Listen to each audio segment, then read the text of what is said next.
Hi everybody, this is Pam at the Paper Outpost and Sunny, and I just wanted to pop in here and show you a very easy way to start making a junk journal. There are a million and one ways to make them, but if you are maybe thinking about making some for friends and family for the holidays and you want a simple process, this particular strategy works on, let's say you're going to use an old book, maybe a hardcover book that you're going to repurpose into a junk journal, but maybe the book itself is not wide enough. Maybe the spine is too narrow and you want a wider spine. So I'm going to show you how I easily take this book and turn it into a cover with a wider spine so that you can accommodate any size of junk journal that you would like to make. Okay, so here we go.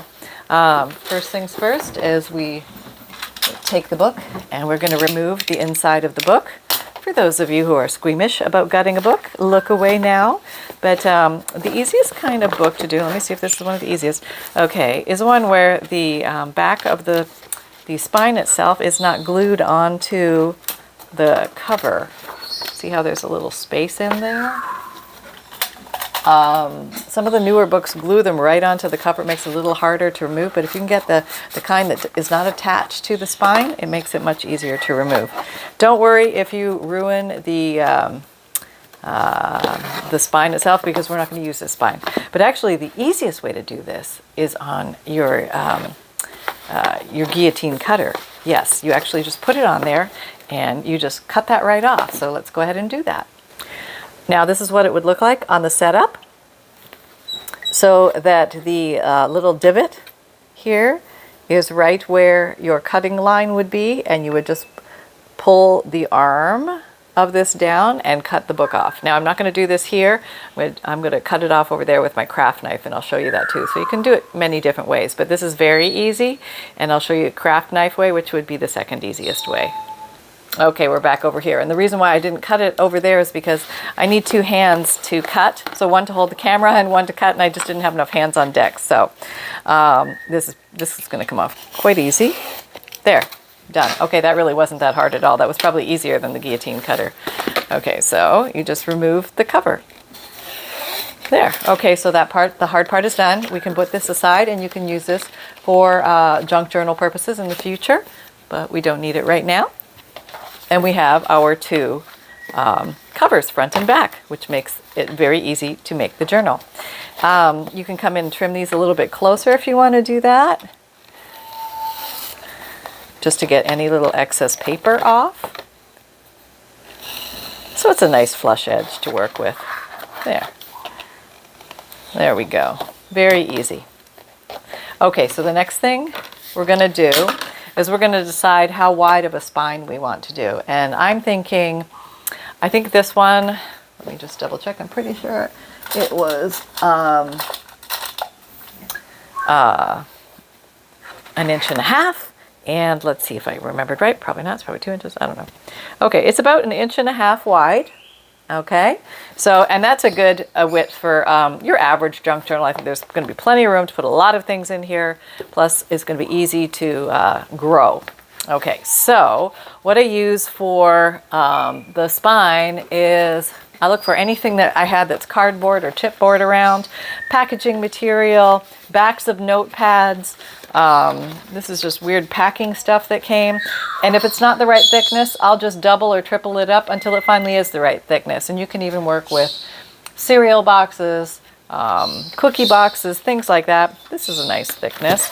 So I'm looking to see how thick is my book page versus this. So it looks like to make the spine, I'll probably at least have to double it up to be about close to this thickness. Okay, so let's go ahead and just measure the height. We want it to be the same height as the book. Okay, that's pretty good. I've just got a pen here, it doesn't really matter. A little mark there, little mark there. And let's see, how wide is this piece? Just curious. Oh yeah, we're over 3, so I can get at least 2 out of here, no problem. So maybe I want to go, I'm going to cut it off at the bottom first and just get rid of that. Make my 2 edges, my 2 little marks together. Are we in shot? Yes. Oops. Okay, let me turn it over, see if we get better grippage on this side. This is where the cork ruler comes in handy. Okay. And if you don't know what I mean by a cork ruler, this is what I mean. You can buy these metal rulers with cork backing, and that helps you with traction and grip if you're using your craft mat. Okay, so now we have that. And now let's figure out where 1.5 inches is. 1.5 is here. Okay. And then 1.5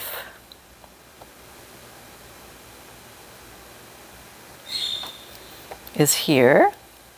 Okay. I'm going to draw the line. Now, I am using the cork backed one, so I'm not going to slide around as much. Give me a little traction there. Line those up. Go slow. Firm. You don't have to, it's not that hard to cut through. And I'm going to do another one. I'm going to use this as the template. And just draw my line. Then that one should be at the right spot. They should match. And then we just glue them together.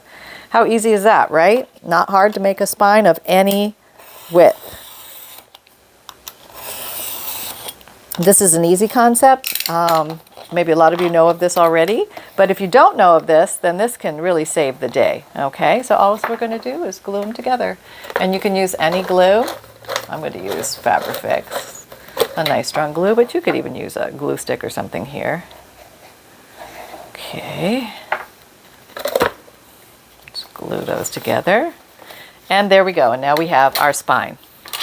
So let's clear the deck here. Now I used a material that is this, I kind of think is this pretty color for a fall journal. It reminds me of fabric from something maybe that they would make a dress out of on Little House on the Prairie. It's a thicker cotton muslin, not super thick, not super thin, but something in between.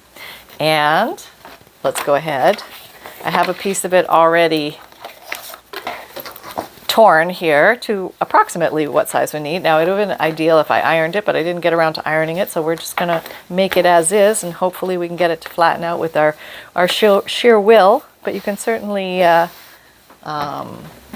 what I will do to help a little bit is I'm going to spritz it with a little bit of water, and maybe that will help take out the wrinkle a little bit. Cheater ironing, right? Yeah. Okay. There we go. And now let's arrange our book where we want it. It's probably a little big, so I'll be doing a little adjusting here. That's one cover. Here is the other cover.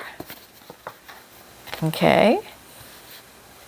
And then we're going to put our spine in the middle. So what you want to give yourself maybe at least an inch all the way around so you have enough to wrap with. This is going to be a very simple wrap. I call it hospital corners. There's different ways you can do the wrap. I would leave about 1/4 of an inch in between your spine and your covers, just so that there's easy closing and opening ability there. And then let's just make a few nips in the fabric, snips, and that will allow us to wrap it nicely. So I'm just going to put that there and put that maybe there. All right, so move these aside for a second. I'll just do my tears. Whoops. Okay.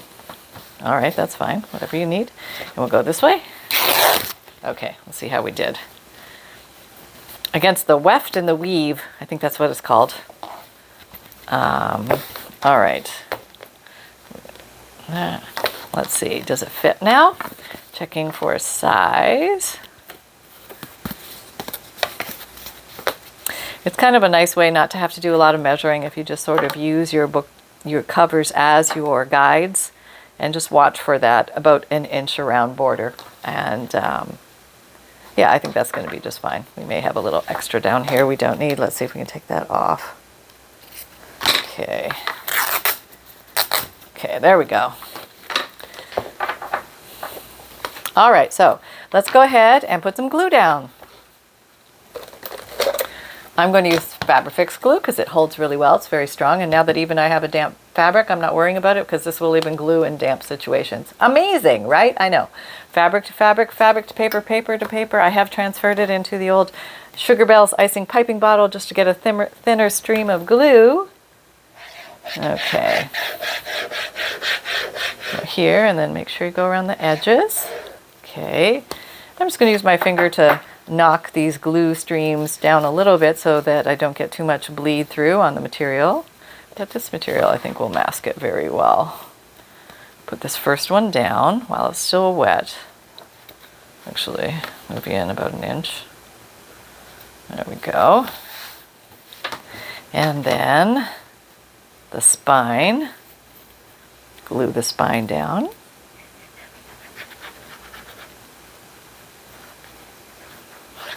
Okay.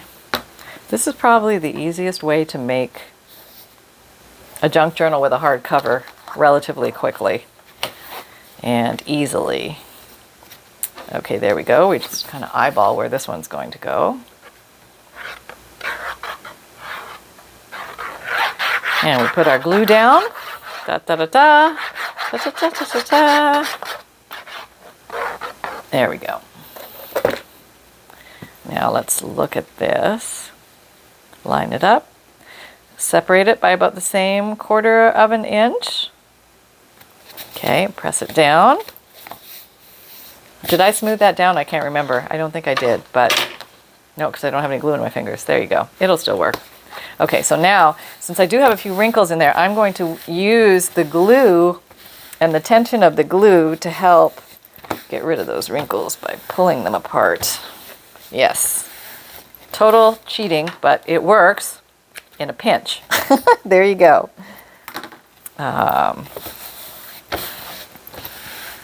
There we go. That's nice. All right, so now we're just going to go around the world and put some glue down. Same Fabrifix. I'm going to put a little bit here in the corner, a little bit here in the corner, a little here, a little here. And any of these extra stringies, I'm just going to cut off so we don't have to worry about those. Some will come right off. Okay, so now I'm going to pull in my hospital corners. There's a lot of different ways you can do this, but I prefer this method because I never have to worry about that end coming out or peeking out. And you get a little bulk in the corner, but I don't find it that obtrusive as long as your material is not too thick. Okay.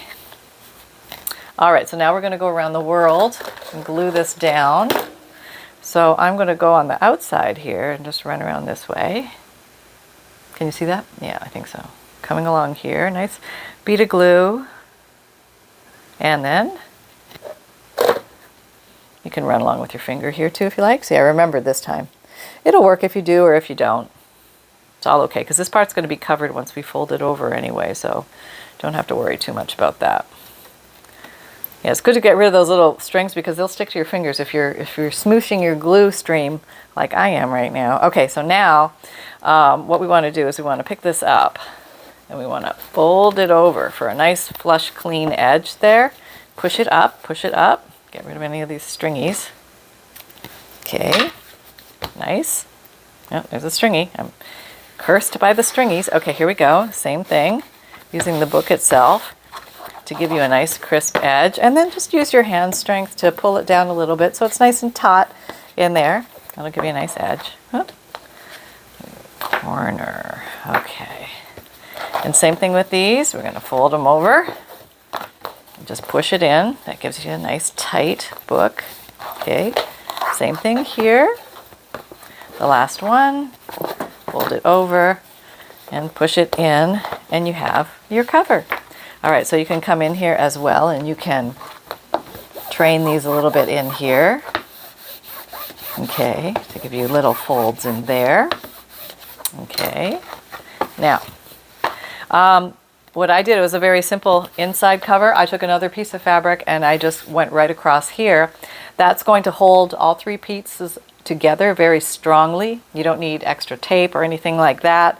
And and your inside covers are instantly decorated with the same beautiful material. You can use a contrasting or a different material if you choose. Or if you use paper, though, if paper folds here, it might end up cracking over time, but the material crossing the spine won't crack. So that's why I like to use material there.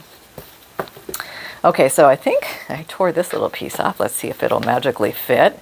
And if not, we'll adjust it. Get it all straightened out here. And I like the little torn edge. I think that looks kind of cute. It ends up, you know, kind of looking like that inside the book, which I think is sort of pretty. Okay. And you can glue paper things on top of this, or just leave it as is, or just however you'd like to decorate it. You can carry on from there. And just a simple little concept. Sometimes sometimes people get stuck on covers, and I think if you just get you started so that you have a cover base, you've got somewhere to start, you know, and then life isn't so bad and it's not so scary. Okay, so I think everything's going to be just dandy. We're going to grab our Fabrifix glue again. Okay, so we're going to glue down the spine, okay, and we're going to, remember it's going to cover the edges, so we're going to come in here and put some glue, and then we're going to put some glue here and in here, and you can even put a little bead of glue inside down here so that it'll grab and make those nice little infolds when we have our book. And you can use your finger to come along and smoosh, quickly smoosh spread, smoosh spread, smoosh spread. Coming along here sideways, smoosh spreading. Okay, okay. And then we're going to take our fabric, and if all goes well and the planets are aligned, let me come a little closer so you can see this process. And I'm just going to eyeball it so that I'm in the center. Go a little further this way, that way, and then I'm going to start from the center and I'm going to smoosh out. Okay, smoosh out, make sure you cover everything that needs to be covered. Okay, hopefully you measured right, and I do the tearing trick there, so it'll give you that nice finished torn edge. Okay, there we go. You can even smoosh out those wrinkles, which is kind of nice. And it's a good idea to kind of have these things grab in here, these two pieces. Just do one of these deals. There was some glue in there. Let's turn it over. And you can come back here and reinforce this with your bone folder. Get that to glue together. And you're pretty much done. That's it. So a very easy way to make a book of any thickness that you would like. And you're ready now to make your signatures and just punch some holes in here, or you could do the hidden spine, which will not have any strings showing on the back, or you could do the exposed spine, which will have the strings showing on the back. So there you go, folks. I hope you liked that little quick tutorial on how to make a journal very quickly, and you can get started decorating your junk journals. So thank you very much. I feel so formal today. We're also formal. Okay, this is how to make a cover. But it's good to have these little reminders or the quick little tips where it doesn't have to take 100 years to make a journal. I just wanted you to know that you can make covers relatively quickly. You could make a whole set that go together out of one big piece of fabric. How nice that would be. Come here, Sunny. You want to say hello to everybody? I think Sunny wants to say hello. I do. I want to say hello to everybody. Okay. Mom, put me in position. Okay, get my ears straight. Hello, everybody. It's Sunshine. Welcome, everybody. Yeah, that was quick and easy, Mom. That was pretty kind of cool. So I hope you're all having fun out there and life is good. And apparently I'm in sleep mode again. So I wish you all happy crafting. And love you all. Take care. Bye. Okay, thank you, Sunny. That was very kind and sweet and brief and to the point. Okay. So, yes, there's a lot of fun to be had. You can take these books in any direction that you like now. You could create recipe books or art books or journaling books. There's just so many things you could do. So if you're interested in more things like this, my videos come out Mondays, Wednesdays, Fridays, and Saturdays, 7 a.m. Eastern Time. If you haven't heard about my free monthly emailed newsletter, well, you may want to sign up for that. Why? Because you get a free digital image emailed to you every month. That's right. You sign up once. And then every month will come a new newsletter, and in the bottom section there's a freebie section where you're going to find your free digital image in multiple sizes, and it comes in PDF and It comes in PDF and JPEG format. So you can play with it and manipulate it and do the things that you do. And also, you're going to get a checklist of junk journal supplies to keep your eyes open for. It's about 7 or 8 pages long. There's a note from the bookmaker which explains what a junk journal is and how to use it, and comes in PDF and Word format and Word doc format. And also, you can change it or use it exactly as it is with my blessings. I tuck those in the beginning of my junk journals to give everybody an idea of what on earth they just received and how they can use it. And I have an Etsy shop where you're going to find journals and bundles when I have them done. I also have vintage Digikits, which are printables, and they're collections of 5 pages of unique and beautiful vintage or old images themed on birds and Victorian and celestial and dragonflies and butterflies and all sorts of fun topics. Tea time, baking, you name it, lots of fun things to explore. There's over 160 kits now. And if you don't have a printer at home, I have a print and mail option for you where I will, in batches of 10 kits, I will print out 10 kits for you and mail them to you. Free priority mail shipping is included in the price, and all I need from you is to purchase that option. It's called the print and mail option, and then send me your list of 10 Digikit names that you would like, and I only need the first 2 or 3 words, and then I will print those out. You can send that to me via pam@thepaperoutpost.com. That's my email address, or you can send me your list in Etsy message. Either way is fine. And I have an Amazon shop if you're looking for favorite tools and supplies. You can find links for those items in there. It is an affiliate shop. And I also have a merchandise shop, which I just put some new things into. If you like the phrase create with reckless abandon and you're looking for special gifts for yourself or loved ones. And I also have in there now, everything is a craft supply until proven otherwise. So you're going to find these things on t-shirts, sweatshirts, zipped hoodies, shopping bags, and also mugs, and now water bottles have joined the clan. So there you go. And everything comes in multiple colors. So just check it out. See if you might find something you like. And I have a podcast. Did I mention that? I'm not sure, but that comes out Tuesdays and Thursdays. It's audio, and the other days of the week, it's you can actually find it on video on Spotify, but you can listen to it on audio on any of your favorite podcast platforms.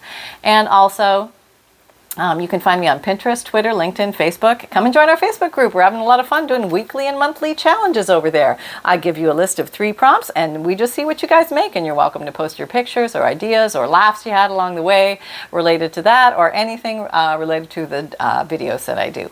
So there you go, folks. I hope that you had fun here today. Please like, subscribe, and share if you did. And remember that fun can be simple, even making a book. And everybody ought to try making a book at least once in their life. It's really a lot of fun, and you can make gifts, and the holidays are coming, and there's just so much you can do with it, and they become very beautiful heirlooms that you can hand down to your family members as time goes on. So take care, everyone. Happy crafting, and I'll talk to you next time. Bye-bye.